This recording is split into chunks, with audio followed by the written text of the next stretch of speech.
Hello, good morning. അപ്പോൾ ഇതാ ഇവിടെ ആദുവിനും മിഥുനും ഗിരീഷിനും എല്ലാം കൊണ്ടുപോകാനുള്ളതെല്ലാം ഇവിടെ റെഡി ആയിട്ടുണ്ട്.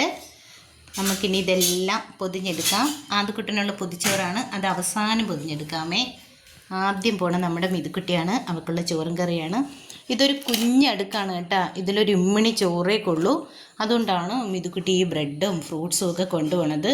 അതുപോലെ തന്നെ മിഥുക്കുട്ടി രാവിലെ 7 മണിക്ക് മുമ്പേ പോവും. അപ്പോൾ രാത്രി 7:30 വരെ ഉള്ള അവളുടെ ആഹാരമാണ് ഈ കൊടുത്തു വിടുന്നത്.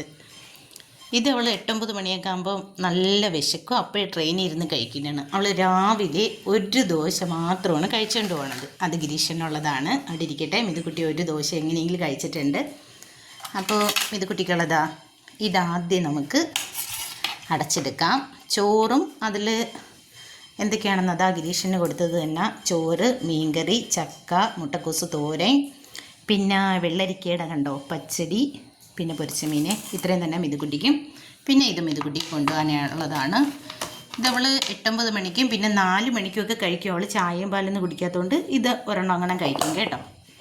പിന്നെ ഇത് മിഥുക്കുട്ടിക്കുള്ള പച്ചടിയാണ്. പിന്നെ ഇതും മിഥുക്കുട്ടിക്ക് കഴിക്കാനുള്ളതാണ്. അപ്പോൾ അത് നമുക്ക് അടച്ചെടുക്കാം.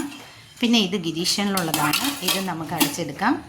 ഇത് ഗിരീഷന് കുടിക്കാനുള്ള കാപ്പിയാണ് കൊണ്ടുപോകാനുള്ളത്. ഇത് ആദ്യക്കുട്ടനുള്ള. അപ്പോൾ ഇനി അതും കൂടി പൊതിഞ്ഞെടുക്കട്ടെ. അപ്പോൾ ഇത്രയേ ഉള്ളൂ. നമ്മുടെ മിഥുക്കുട്ടിയുടെ ഗ്ലാസ് ഇതോ ഇരിക്കണം.